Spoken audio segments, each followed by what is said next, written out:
here at Red Dragon Wellness Center. Normally I do this without a mask, but we are hanging out in the middle of the day today. So I'm trying to keep my lobby as clean and COVID-free as possible. So the mask is staying on today. Sorry about that, y'all. But I wanted to talk today about something that's somewhat unusual. I am not as set up as I should be, y'all. I apologize. There we go. We were talking about relational trauma, and kind of how when we've had that relational trauma, we believe that if we can just get that apology from that person in our life that stressed us out, that worried us, that traumatized us, if we can just get that apology, then the rest of our life will be fine. Whatever is holding us back won't hold us back because we've gotten that apology. And it would be really nice if life would work that way, if an apology would handle everything and make everything wonderful. But that's just not reality. And the reality is most of us will never get that apology that we're waiting for. So today I want to talk about why you don't need that apology and what you actually need. So let's start out first of all by saying what I'm not saying, because this is really important. I don't want you to hear something that I'm not saying and assume that I'm blaming you for the trauma that you've experienced or blaming you for X, Y, or Z. No, that is not my goal. So let's start with what I'm not saying. I am not saying that you have to bring these people back into your life. There is no reason that you should be forced to bring people who hurt you back into your life. Okay? So let me start off first of all with what I'm not saying. I am not saying that you have to bring people who have hurt you back into your life. I'm also not saying that this is an immediate process. Healing from trauma, healing from pain, healing from life in general is not an immediate process. And so I don't want you to think in any way, shape, or form that I'm saying that, oh, this one thing will make everything better. No, it's not. Healing is a process. I'm also not saying it's an easy process, because it's not. Really healing, really truly being able to move through forgiveness, move through pain, move through the emotional trauma that we've experienced is not an easy process.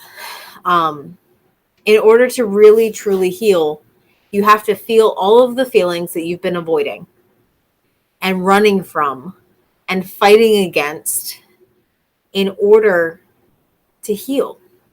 You don't have to relive the trauma that you've experienced, but you do have to feel the feelings around it. And that's scary. That's hard. That's difficult. That's scary. And I don't want to minimize that in any way, shape, or form. I also want to acknowledge that we are not doing a complete source of trauma today. We are not going through everything because we are focusing on relational trauma. We're focusing on what happens with the lack of apology. So we're talking about relational trauma today.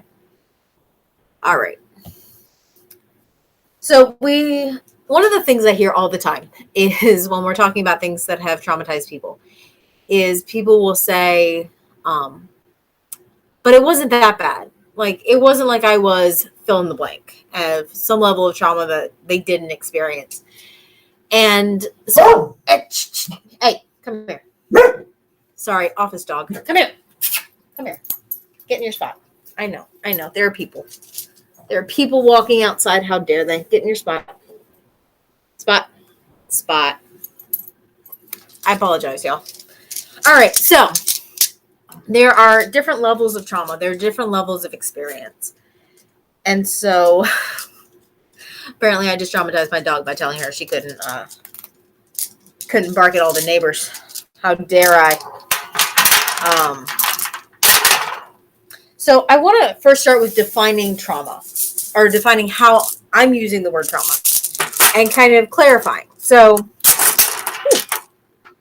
So we have different levels of trauma. We will all acknowledge that some traumas are huge, universal, horrible experiences that completely change people's lives.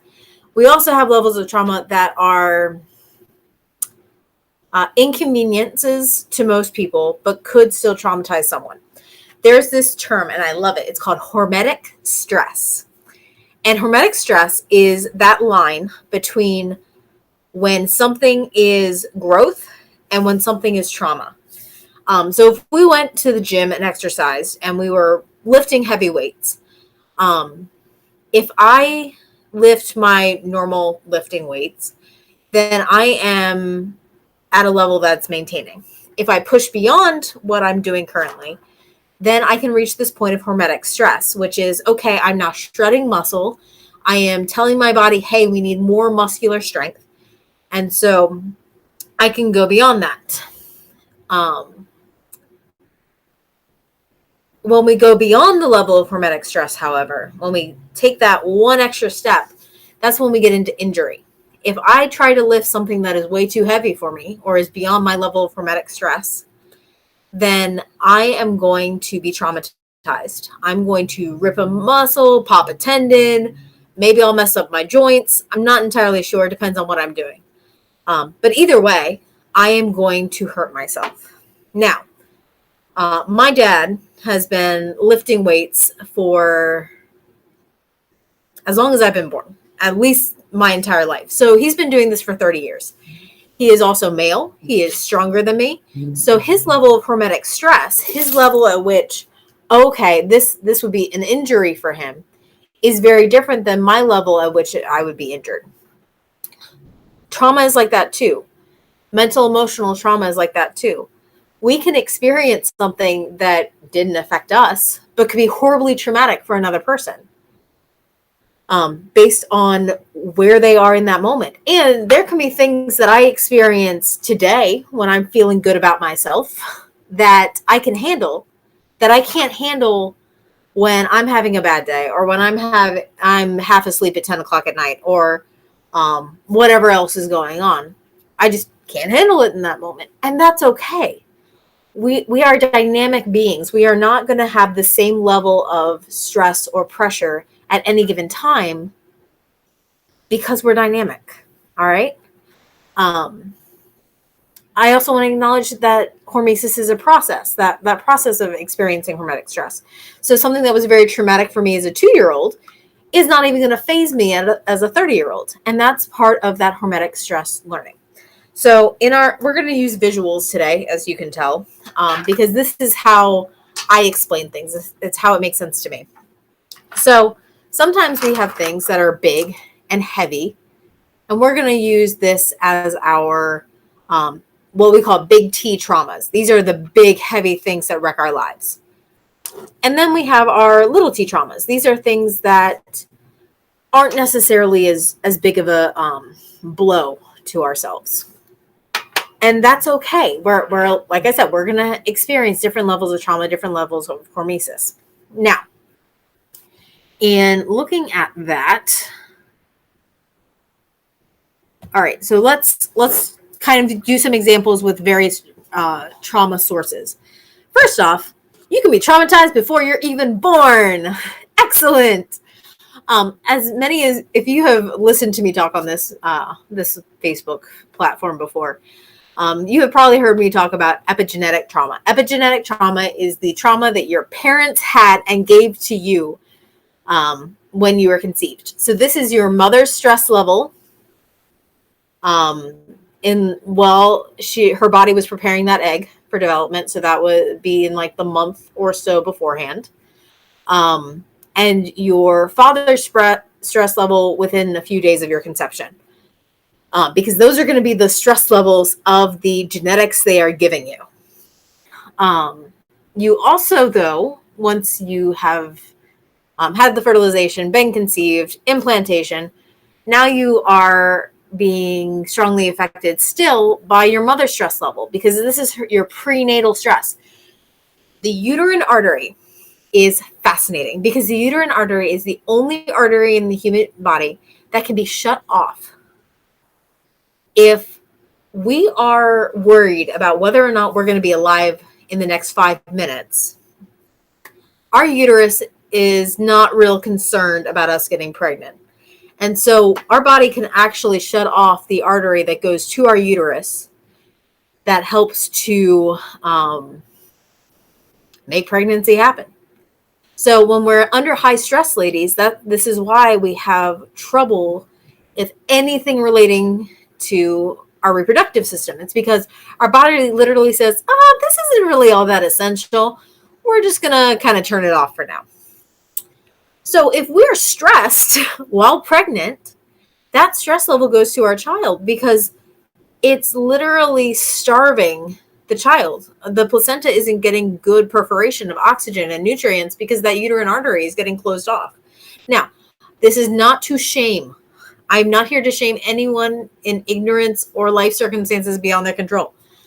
What I'm saying is if you are pregnant or you know someone who is pregnant, the greatest gift you can give them is to help modulate their stress levels so that they are not worried while pregnant.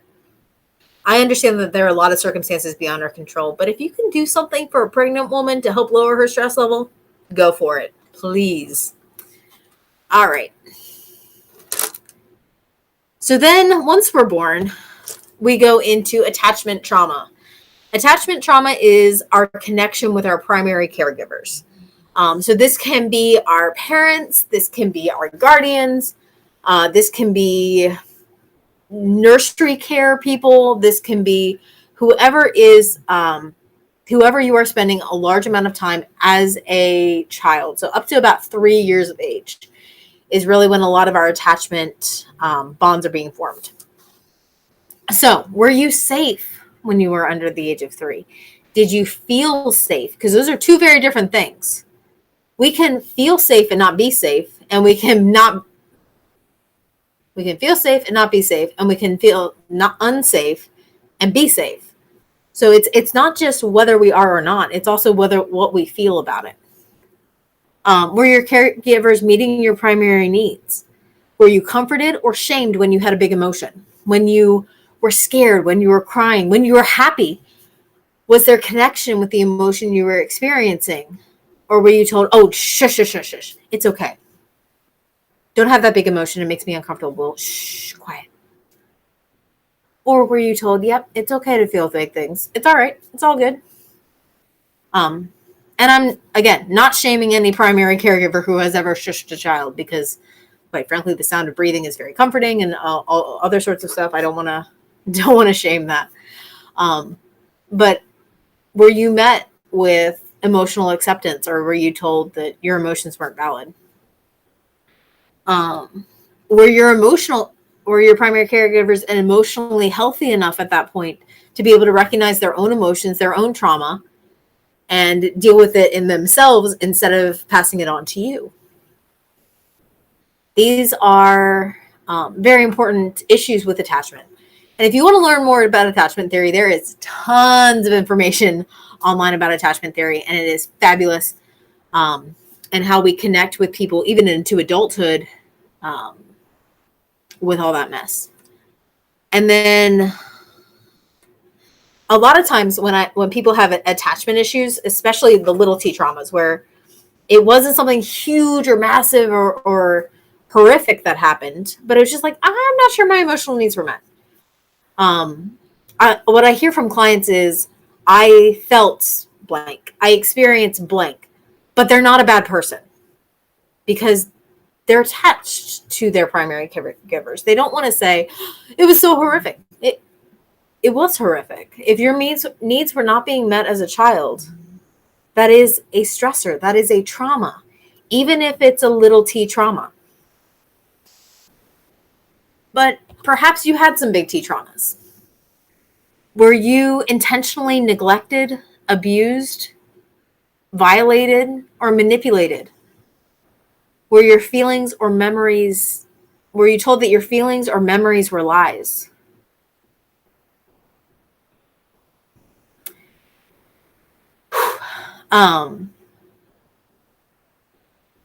Yeah, sorry, having a moment. And And sometimes, and so that's big T trauma that's caused by intentional malice. But you also can get big T trauma without intentional malice, where your caregiver's addicts. Because let's be real, addiction is a way that people are trying to deal with their own trauma in a way that is unhealthy. So if your primary caregivers were addicts, they're not going to be able to be emotionally available to you to help you work through your stuff. But that doesn't mean that it was malicious. But it does mean that your needs were not being met. Were they chronically ill and unable to meet your needs? Did you lose a parent or a grandparent at a young age who was a primary caregiver for you? Were your caregivers mentally or emotionally unhealthy? And were there other people in your household that had those tendencies?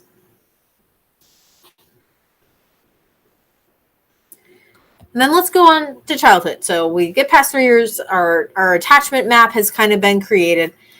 So then we get into, take a moment. Oh, thank you, girl. Thank you, Talia. Yeah. Sometimes we all need to just take a moment, don't we? Yeah. Whew. I work a lot, for those of you who have not, don't know me. I work a lot with trauma, and I work a lot with people who have gone through big T and little t traumas, and I help them get it out of their body, like we're going to talk about later today. But I'm going through these and I'm thinking of specific people. I'm thinking of specific clients who have come to me with trauma and shared their stories. And sometimes the weight of what they have experienced is a lot. I love it. I love being that safe person for them, but my heart goes out to them. So looking at your childhood environment. So after the age of 3, were you safe? Were you loved? Were you important? Did you know it? Or were you at risk? Were you unloved? Were you dismissed? Were your needs heard? Or were they ignored? Was the primary caregiver, or was the primary feeling in your environment safe and happy and healthy? Or did your home feel dangerous? Did you know that you were safe, or were you walking on eggshells? And it doesn't have to be constant. It can be just in whatever moment. But what did you experience these things? All right.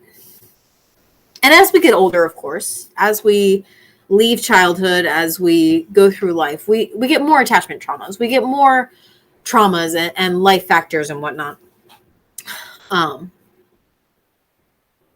So let me start this visual by saying it is not your fault that you were traumatized. Okay? It is not your fault that you were traumatized. So let's create a fictitious person. So we're going to have some big T traumas, and we're going to have some little T traumas. So maybe let's say that this person lost a grandparent at a young age who was a primary caregiver. And so they had a big T trauma.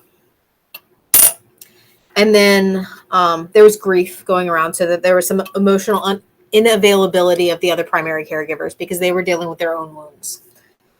Let's say that this person, I hate giving it to this child, but let's be real. Over 50% of women are abused at some point, and 25% of men are sexually abused at some point. So let's give this person some abuse. Maybe there was a cousin or a family member that came over and was inappropriate. Let's give them some little T traumas too. The first day of school. Sorry, y'all, but that's traumatic. First day of daycare. That's traumatic. That's scary. It's different. It's new. I don't remember. My mother was telling me this story a few days ago about how I asked to be homeschooled because I didn't want to go to kindergarten and have to take care of myself as a grown-up at 5.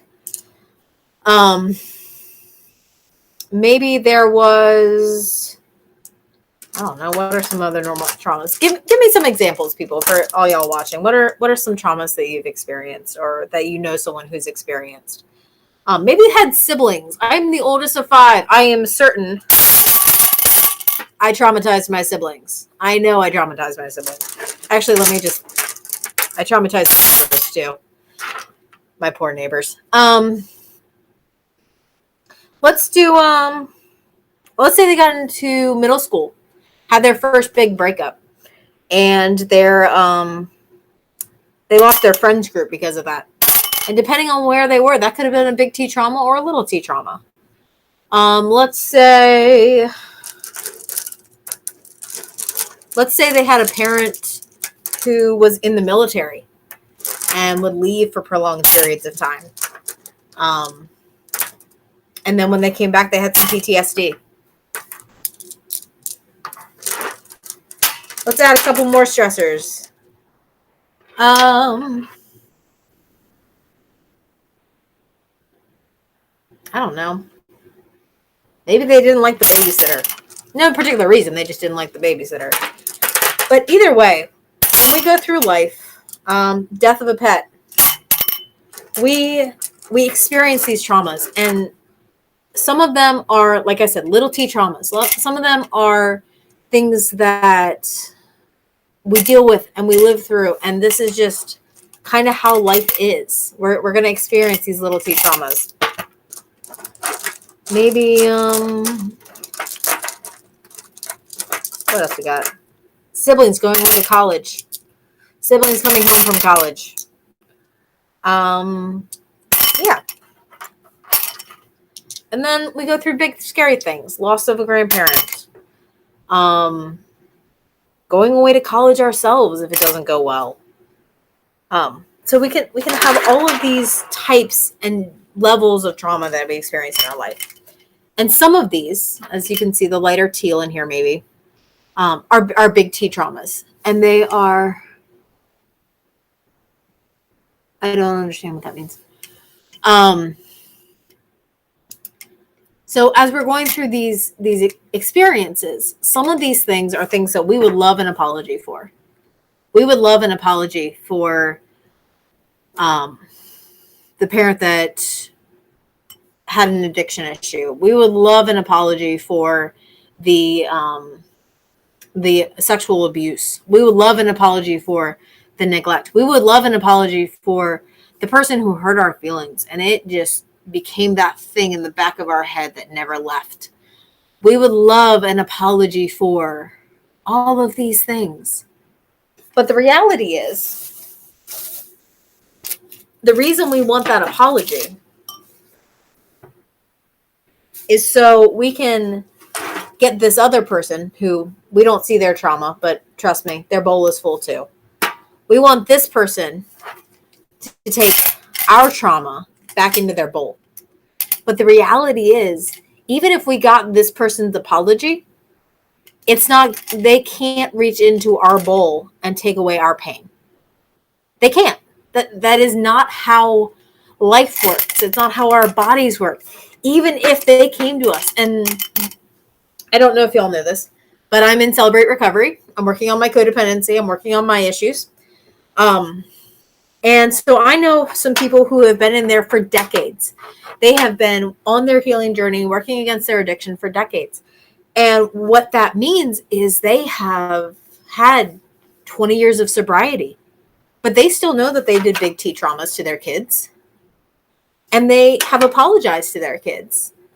But even though they've had that miraculous life change, even though that they have done their living amends, which is keeping their life what it's supposed to be, even though that they have done all these things, they can't remove, as much as they would want to, they cannot remove the trauma from their kids' bowl.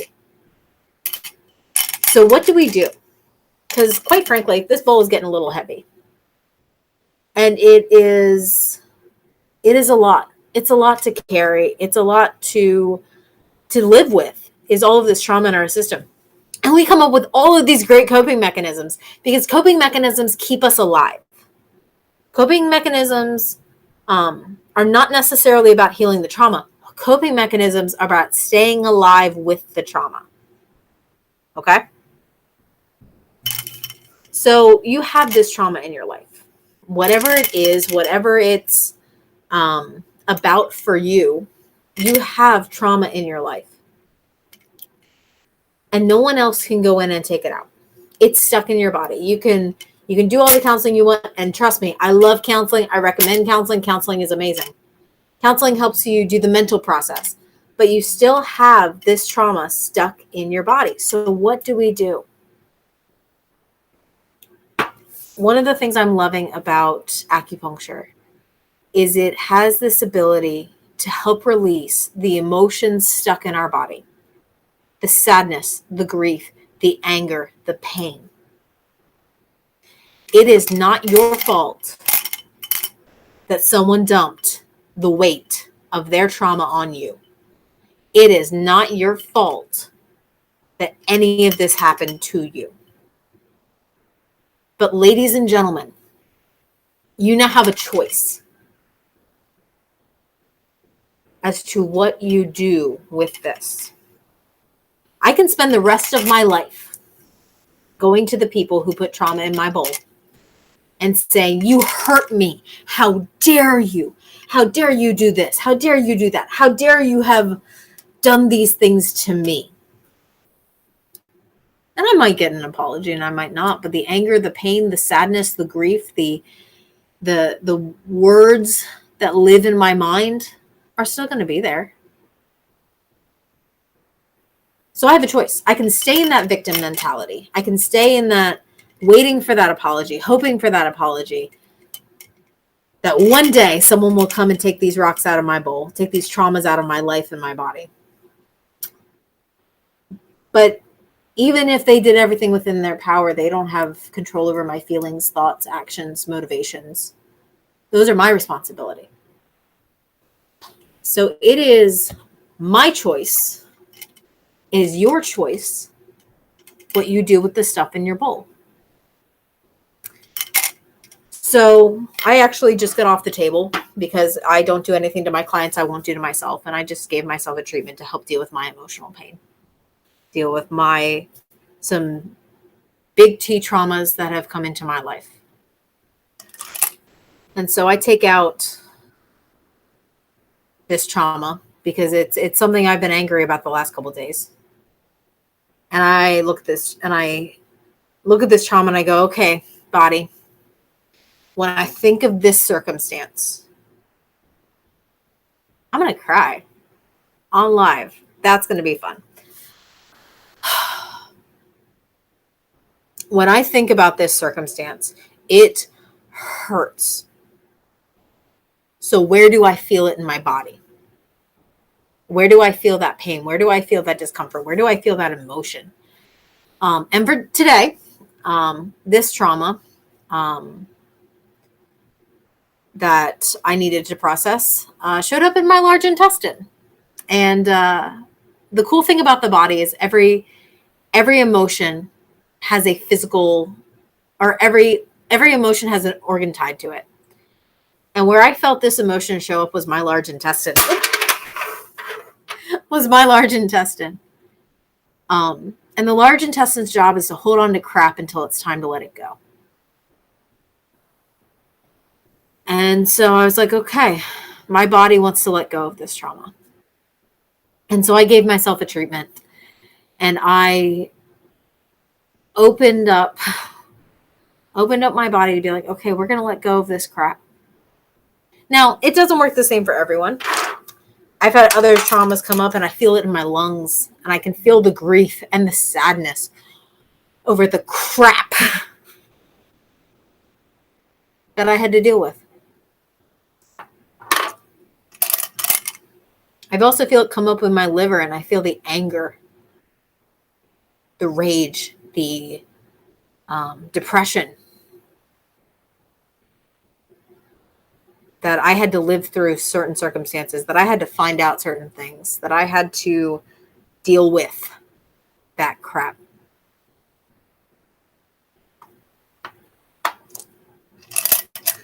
Sometimes it's especially when I first started, I didn't know what I was mourning. because a lot of the grief that comes up starts beyond memory, where I don't remember what happened. I don't remember my early childhood trauma, but I can tell you I've grieved it. I can tell you I've wept over it. There was one day I was doing trauma work, and I tell you, I sounded like a goat that was dying. Just the unspoken, unregulated grief that came out of my body. I've had clients where, no, this is a big T, where they've lost their, I'm dropping stuff today. They've lost their spouse, and they had to grieve that. They found ways to avoid grieving it, and we were able to help them get it out of their body. I've helped women mourn miscarriages, mourn the loss of a child.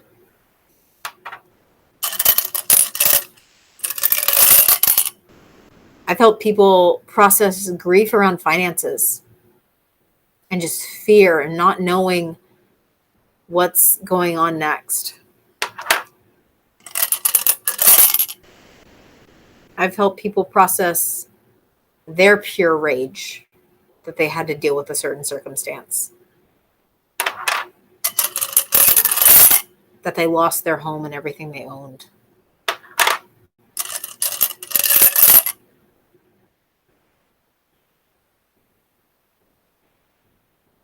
That they're not sure what's next in life.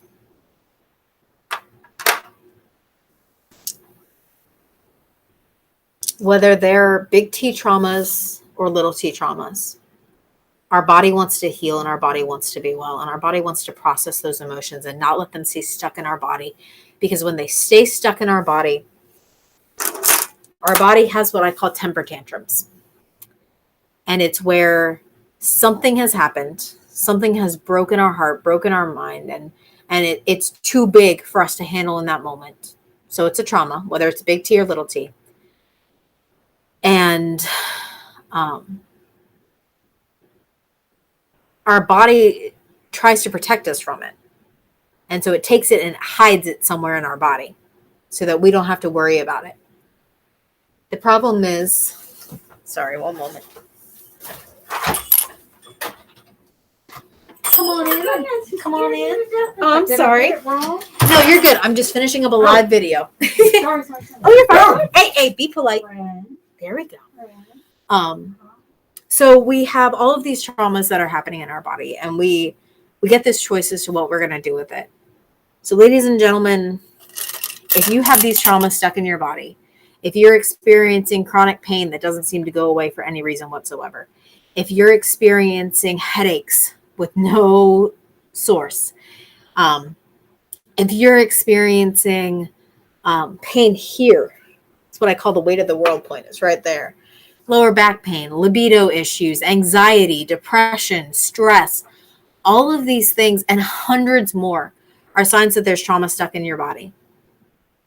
I've had clients come in because their eyes wouldn't stop watering. I've had clients come in because their eyes wouldn't produce tears.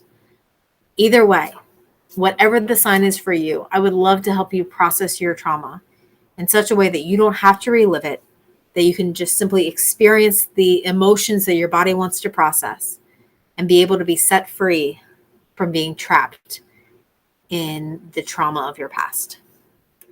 Y'all have a wonderful day. Happy New Year, and I'll see you next year.